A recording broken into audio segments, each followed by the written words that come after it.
Sir నమస్తే sir. మీకు panel ఉన్న పెద్దలకి వీక్షకులకు నమస్కారం. వైఎస్ జగన్మోహన్ రెడ్డి గారు ఆన్ ఫీల్డ్ ఆఫ్టర్ పొంగలట మళ్ళీ జనాల్లోకి వస్తున్నారట.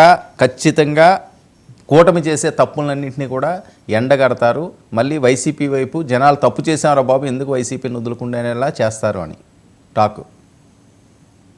సార్, రాజకీయ నాయకులు అంటే ఎప్పుడు ప్రజల్లోనే ఉండాలి, ప్యాలెస్లో ఉండకూడదు. అది ప్రతిపక్షంలో ఉన్నా అధికార పక్షంలో ఉన్నా సరే ప్రజల్లో తిరగాల్సినటువంటి బాధ్యత రాజకీయ పార్టీలు నాయకుల మీద ఉంటుంది క్లియర్ గా.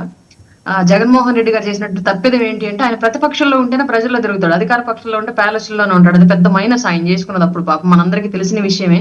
సామాన్యుడు చేరడానికి కూడా పరదాలను దాటుకుని వెళ్ళలేకపోయిన సిచ్యువేషన్ చూసాము. అంతకుముందేమో అందరి దగ్గరికి వెళ్ళి ఆయనే ముద్దులు పెట్టాడు, ఆ తర్వాత ప్రజల దగ్గరికి వచ్చినా సరే పరదాలు కట్టుకొని తిరిగాడు. ఇది ఒక మైనస్ అయింది ఆయన గట్టిగా. ఇవాళకైనా కనీసం మళ్ళీ ప్రతిపక్షంలో ఉన్నాడు కూడా మళ్ళీ ప్రజల్లోకి వస్తున్నాడు అన్నది సంతోషంగా ఉంది.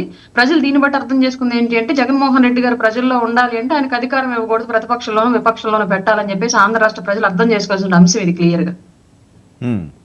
ఏంటి జగన్మోహన్ రెడ్డి గారికి ఎవరి వల్ల ఎఫెక్టో ఏంటో, మరి వాళ్ళు ఏ యాత్రలు చేసినా సరే మీకైతే ఏ ఎఫెక్ట్ ఉండదనా? సార్, మేము నిరంతరం పార్టీల కోసం, పదవుల కోసము, పెత్తనాల కోసం, ఆస్తుల కోసం కాకుండా ప్రజల కోసం, వాళ్ళకున్న సమస్యలను క్లియర్ చేయడం కోసం, రాష్ట్ర అభివృద్ధి కోసం పాటు పడుతున్న వాళ్ళని సార్. అది ఇవాళ కొత్తగా మా గురించి మేము చెప్పుకోవాల్సిన అవసరం లేదు.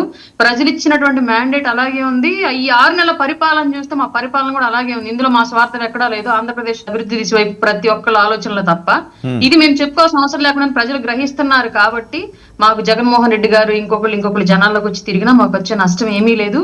కూటమి ఇదే మైత్రితోటి మళ్ళీ 2029 వరకు కూడా కొనసాగిద్ది.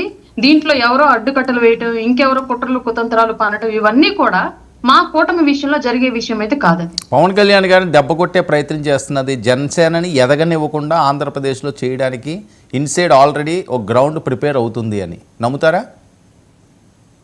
అవి ఏమి అన్ని ఉత్త పుకార్లు సార్. జనసేన ఎదగాలి అనుకుంటే జనసేనకి ఎవరు జాకీలేల. జనసేన పార్టీ అనేది అతి సామాన్యుడి జేబులో నుంచి డబ్బులు పెట్టుకుని జెండా పట్టుకుని తిరిగితే డెవలప్ అయినటువంటి పార్టీ.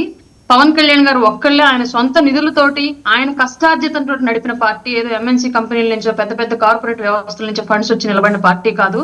సామాన్యుడిని నా సేన కోసం, నా వంతు ద్వారా మీరు ఏదైనా నా పార్టీ నడపడానికి ప్రజల కోసం సపోర్ట్ ఇవ్వండి అని అడిగిన పార్టీయే తప్ప వెళ్ళి కార్పొరేట్ వ్యవస్థల దగ్గరికి వెళ్ళి బ్లాక్ మనీ వైట్ మనీగా మారుస్తాం, మాకు నిధులు ఇవ్వండి అని అడిగినటువంటి పార్టీ జనసేన కాదు.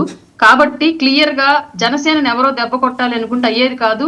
ఆంధ్రప్రదేశ్ లో సామాన్యుడు ఉన్నన్ని రోజులు, సమస్యలు ఉన్నన్ని రోజులు పేదల పక్షాన గొంతుగా నిలబడేటువంటి పార్టీ జనసేన. కాబట్టి జనసేనని ఎవరో ఏదో చేసే పరిస్థితి అయితే ఎట్టి పరిస్థితుల్లో రాదు. పవన్ కళ్యాణ్ గారు అట్లాంటి దుర్మార్గులకు అవకాశం ఇచ్చేటువంటి వ్యక్తి కూడా పవన్ కళ్యాణ్ గారు కాదు.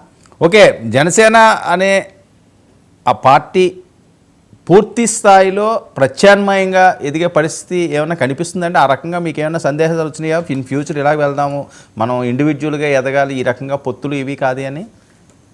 సార్, అవి పార్టీ అధిష్టానాలు చూసుకుంటే ప్రస్తుతం మేము కూటమిలో ఉన్నాము. కూటమి పరంగా ఎలా మా సఖ్యతను కాపాడాలి, కూటమితో ముందుకి ఆంధ్రప్రదేశ్ ని ఎలా తీసుకెళ్లాలి అన్న దాని మీద మాత్రమే మా నాయకుల యొక్క ఆలోచనలు, ప్రణాళికలు ఉన్నాయి ప్రస్తుతానికి.